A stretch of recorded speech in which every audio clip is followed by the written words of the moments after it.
Okay, aku dah buat ni saya rasa 10 tahun. Saya dah buat benda tu macam 10 tahun. Okay, aku nak cari something new, something different. Cara baru untuk keep track apa yang aku dah baca. Sebab cara selama ni macam, okay, serve the purpose, tapi dah tak exciting anymore. Macam, klik butang subscribe dan juga ikon loceng untuk tidak ketinggalan tips-tips hebat dari kami. Assalamualaikum dan salam sejahtera. Bertemu kembali kita dalam satu lagi episod Budget Best bersama saya, hos anda, Sabri Hassan. Baiklah, dalam episod kali ini saya nak buat 3,000 subscriber special. Basically konfesi seorang booktuber Malaysia. Saya nak buat beberapa konfesi, satu, dan juga menjawab beberapa soalan dan pertanyaan yang mungkin berada di minda anda dan yang pernah saya terima sepanjang saya bergelar YouTuber. Okey, pertama, kenapa Budget Best? Okey, ada dua jawapan kepada soalan tersebut. Okay? Pertama, sebab saya aware keyboard warrior dekat Malaysia ni, kita antara negara yang paling terror dan kita ada special forces keyboard warrior. Okay? Dan memang hebat. Buat apa pengundian, pertandingan pengundian dunia, kalau ada pengundian calon daripada Malaysia yang mendapat sokongan rakyat Malaysia, keyboard warrior daripada Malaysia, senang je nak dapat nombor satu. Kita boleh mengalahkan Indonesia pun. Sebab kita lebih power lah. Keyboard warrior kita lebih power.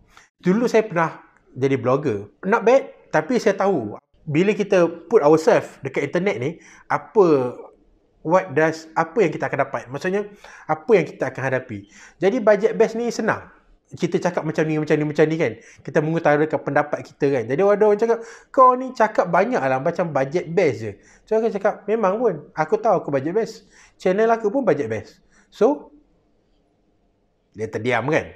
Jadi, saya rasa ini satu antibody yang saya develop siap-siap. Jadi saya letak nama budget best, memang saya budget best. Jadi orang nak cakap banyak pun tak boleh. Yalah, dia cakap apa lagi? Saya sendiri mengaku saya budget best. Saya taklah budget best. Tapi this is antibody kepada kritikan-kritikan atau komen-komen negatif ni kan. Okay, nombor dua. Dia sebab sebenarnya Budget Best, saya bercadang, saya akan review buku adalah tunjang utama channel ni. Tapi bukan setakat tu. Saya nak review produk-produk lain juga yang berkaitan dengan profesional muda, yang berkaitan dengan kehidupan, yang life hacking. Saya suka life hacking. Optimizing life. Jadi kalau anda tengok, saya ada review mengenai kita panggil apa? Fitness band, jam digital. Saya ada juga review beberapa benda lagi. Jadi dia bukan terhad kepada buku. Buku adalah tunjang utamanya. Jadi bila kita cakap budget best, yang maksudnya adalah apa yang best untuk budget. Jadi itu sebenarnya tujuannya. Itu sebenarnya kenapa nama budget best tu dipilih. Yang tadi tu yang saya cakap tu, supaya nak lawan keyboard warrior tu bonus. Dia macam, oh nice. Dia jadi macam nice. Kenapa tak buat best budget? Best budget dia macam tak tu sangat kan. Jadi budget best ni dia serve two purpose. Biasanya bila saya buat komen ataupun beri pendapat, dia biasanya saya seorang yang value for money guy. Jadi mesti akan review something yang benda yang best untuk budget dan sesuai untuk profesional muda. Jadi takkan benda yang mahal tiba-tiba. Anda takkan tengok saya review kereta Ferrari. Kecuali Ferrari tu dia jual dekat harga yang bukan setakat 50%, tapi harga yang memang mampu milik dan yang make sense untuk kita beli Ferrari. Okay, mungkin lah. Tapi jadi bukan barang-barang yang luxury. Kalau barang-barang yang mahal pun, it is sebab dia value for money. Okay. Jadi sebab tu budget best. Itu sebenarnya. Seterusnya, kenapa buat booktube? Kenapa buat review buku melalui dalam bentuk video di YouTube? Sebenarnya sebelum ni saya saya mula tahun 2008. Saya terbaca yang Azizi Ali, penulis kewangan dan mentor kewangan nombor 1 di Malaysia, at least pada ketika itulah. Sekarang saya tak sure, tapi beliau memang dah lama lah hotai lah dalam bidang ni. Bila saya terbaca yang anekdot yang mengatakan beliau membaca 1,000 atau 10,000 buku berkenaan dengan kewangan. Jadi sebab tu beliau boleh jadi the expert.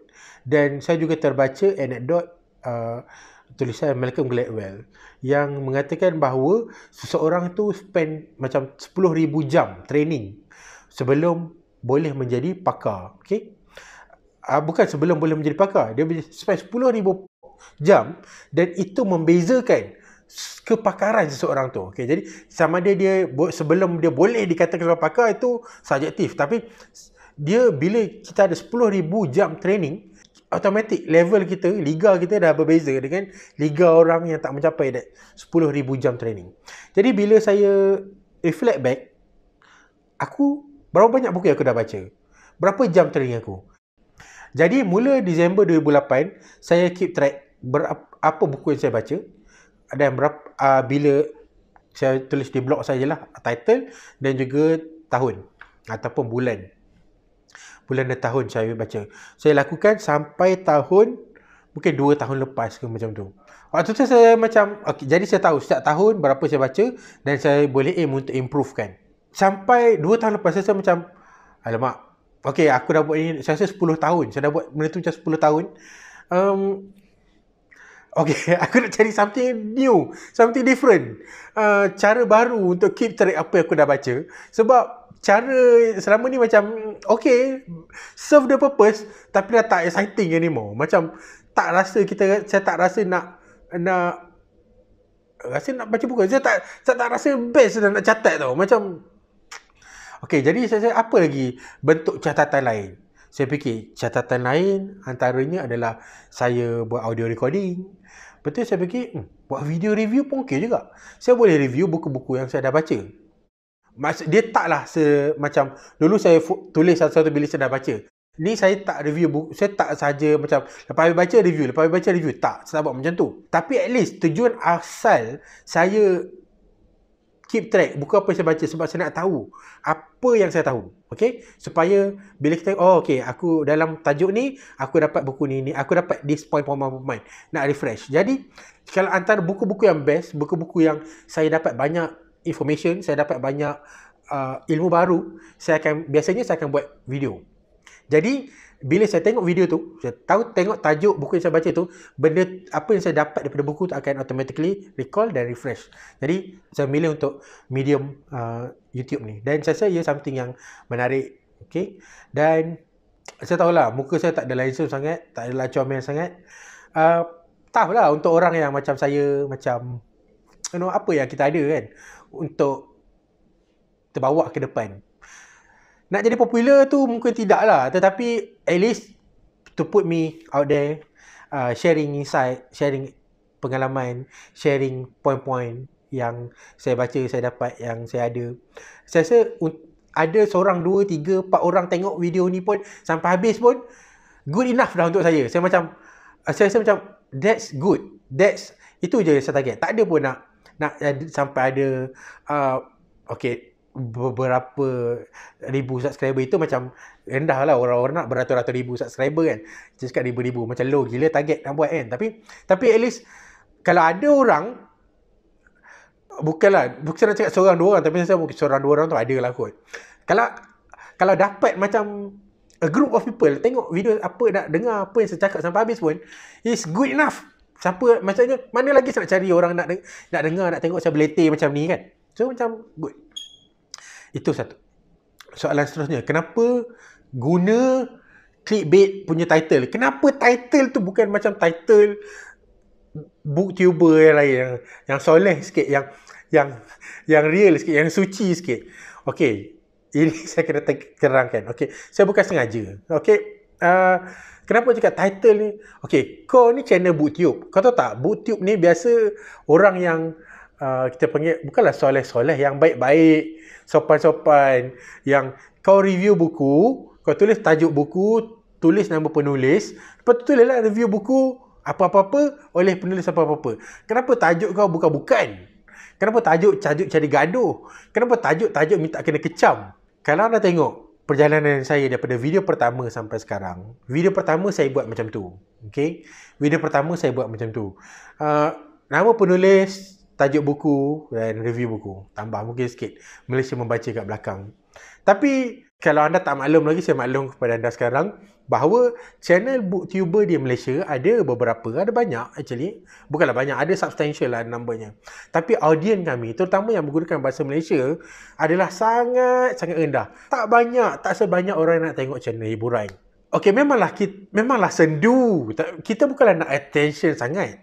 Tapi saya rasa kita ada a higher purpose. Bukan setakat kita nak, okey, saya nak review buku, satu. Tapi lebihnya, saya nak berkongsi information. Saya nak share pendapat saya. Saya nak share excitement saya mengenai buku tersebut. Saya nak ajak lebih ramai orang minat membaca. Atau kalau tak minat membaca pun, at least dia nak rasa dia nak baca buku tersebut. Dia nak baca satu buku yang saya recommend tu. Dia nak beli buku tersebut. Kalau tak beli, dia nak pinjam. Dia nak baca lah basically. Nak jadi seorang pembaca. Dengan harapan, bila dia baca satu buku menarik tu, dia best juga membaca buku ni. Jadi dia nak baca buku lain. Jadi, saya, orang yang, kalau saya tak title buku, penulis buku, orang yang akan tengok video tersebut, kebanyakannya memang membaca pun. Ataupun dia nak cari maklumat mengenai penulis tersebut. Tetapi, bila saya buat title yang nakal-nakal sikit ni, dia jadi, audience tu akan jadi lebih terbuka. Jadi sebab tu anda tengok, okey, taklah banyak sangat subscriber saya, tapi compare dengan booktube lain, adalah additional sikit, supaya nak tarik perhatian orang yang bukan pembaca tradisional juga. Jadi, at least, kalau dia tak minat baca buku pun, dia boleh dengar sikit-sikit perbincangan mengenai topik tersebut, dan dia adalah insight sikit, mungkin minat nak membaca tu, ataupun dapatlah info-info sikit berkenaan sesuatu topik tu. Jadi sebab tu saya punya title video dia bukanlah title booktuber tradisional. Itulah sebab kenapa title saya clickbait sikit kan, ke arah-arah yang sensasi, nakal-nakal sikit. Saya admit tajuk-tajuk tersebut nakal-nakal, tapi dari segi konten tu dia adalah sikit-sikit masih berkenaan buku tersebut. Jadi tu sebabnya. Minta maaf lah kepada sesiapa yang offended ataupun rasa tak sesuai. InsyaAllah kalau katakanlah saya dah ada 100,000 subscriber, dah ada banyak view, orang dah tengok video saya secara konsisten, saya akan kembali kepada yang suci-suci lah, sebab dah ada regular audience. Tapi kalau sekarang ni masih kita dalam proses untuk berdakwah kepada masyarakat. Kita bukan, contohnya, kita tak nak berdakwah kepada orang surau. Sebab dia dah memang pergi surau, dah memang pergi masjid. Kita nak berdakwah kepada masyarakat. Jadi kita kena guna this teknik yang kita nak seramai orang. Seramai mungkin eyeball yang kita boleh dapat. Mungkin ada yang, dia orang akan tengok sikit, tak apa. Sebab ada juga yang akan tengok sampai habis. Ada yang akan tengok sampai habis dan belah. Ada yang akan tengok sampai habis dan kecam. Komen, apalah bla bla bla, boring bla bla bla bla. Tapi ada yang akan tengok sampai habis dan cari buku tersebut. Dapat 2-3 orang, cukup lah. Ada 10 buku, 20-30 orang. Ada 100 video, 200-300 orang. New readers. Jadi, itu pada saya, itu je target saya, itu je. Okay. Ada orang cakap, saya punya ni banyak ulasan peribadi dan juga tak nampak channel saya ni, channel booktube. Saya cuba menghasilkan sebuah channel booktube dengan tambahan, itu sebagai tunjang utama, dengan tambahan info-info yang sesuai untuk relevan untuk seorang eksekutif muda. Kalau hasil dia, output dia berbeza, itu unintended consequence lah. Tapi it's okay. Live and learn, no regrets. I try my best. Nak buat macam mana kan? Everyone ada opinion. Macam mana method saya review buku? Okay, pada saya apa yang tersurat pada buku tu sama. Kita boleh dapat dekat Goodreads berapa tebal buku tu, berapa harga buku tu, siapa penerbit buku tu, siapa penulis buku tu. Saya cuba cover that lah. Itu saya benda yang basic. Gaya penulisan saya tak gemar sangat bercerita, kecuali kalau saya rasa dia ada impact kepada pembacaan. Rasa slow sikit, laju sikit, interesting. Saya tak go deeper into style penulisan sangat. Saya lebih suka kepada idea. Dan saya lebih suka kepada membahaskan ataupun menghuraikan atau discuss that idea. Sebab dalam buku tu ada information. Dalam mana-mana buku ada information. Dan dekat dunia ni, kalau anda sedar, satu buku boleh cakap A, satu buku akan cakap opposite apa yang A cakap. Dua-dua adalah information. Jadi kalau anda boleh dapatkan information tu dengan membaca buku tersebut. Tugas saya Saya nak discuss the idea, discuss the information. Jadi anda boleh buat keputusan anda nak baca buku A atau buku B, ataupun anda nak baca kedua-dua buku. Dan basically saya rasa dia lebih menarik. Kita berdiskus mengenai idea, itu lebih menimbulkan rasa nak membaca daripada kita menyatakan info yang dah memang ada dalam buku tersebut. Macam saya kata tadi, saya nak menarik minat seramai orang untuk membaca. Jadi itulah method yang saya pilih. Kadang-kadang ada orang rasa dia tak puas sebab kita tak cerita tentang lebih banyak mengenai buku tu. Ada orang rasa tak puas sebab kita tak cerita mengenai, kita tak discuss lebih detail mengenai idea dalam buku tu. Tapi saya cuba be in between lah. Kita tak dapat nak satisfykan semua orang kan. Jadi itu jalan tengah-tengah yang saya pilih. Okey. Kita cerita lagi pun saya rasa macam ni. Saya rasa saya lebih nak tahu mengenai penulis dan saya lebih nak tahu mengenai idea di bawah penulis. Macam mana idea tu akan affect kita. Macam mana idea tu akan affect pembaca. Jadi saya nak relate more kepada penonton. Jadi kalau saya nak jadikan idea tu sebagai subjek, penonton sebagai subjek, kita pembaca tu sebagai subjek, dan buku ni hanya sebagai tongkat yang kita gunakan topik buku tu untuk kita add value kepada pembaca, add value kepada idea. Okay, buku tu sebagai tongkat. Jadi saya bukanlah booktuber yang menjadikan buku tu sebagai objek dan kita pecah-pecah cari situ. Ya, kita bercakap mengenai buku, tapi buku tu adalah tongkat, objeknya adalah idea tersebut dan kita pembaca. Jadi that's my angle where I come from. Berbeza, tapi different people ada different style, dan this is the style. Jadi saya rasa itu saja untuk konversi 3,000 subscriber. Saya tak tahulah berapa lama kita akan capai. Mungkin the next one kita buat dekat 5,000 subscriber ataupun 10,000 subscriber. Depends, tengok macam mana. Hopefully mungkinlah, tengoklah macam mana. Saya haraplah my wish yang untuk jadi 5,000 subscriber ni saya tak perlu tunggu selama saya tunggu 3,000 subscriber. Hopefully it become faster. Tapi it is what it is. Dan bila sampai masanya, kita akan buat lagi sesi macam ni. Sehingga jumpa lagi. Saya harap saya tidak membosankan anda. Dan kekal menyokong channel Budget Best. Kalau anda ada apa-apa cadangan, anda ada apa-apa soalan yang anda nak tanya saya, boleh tanya di ruangan komen di bawah. Mungkin kalau ada banyak soalan, saya akan buat satu lagi video seperti ini sebelum walau mencecah threshold 5,000 itulah. Baiklah, kalau anda belum subscribe kepada Instagram saya juga ada Instagram, boleh follow Budget Best Official. Baiklah, sampai jumpa lagi. Assalamualaikum.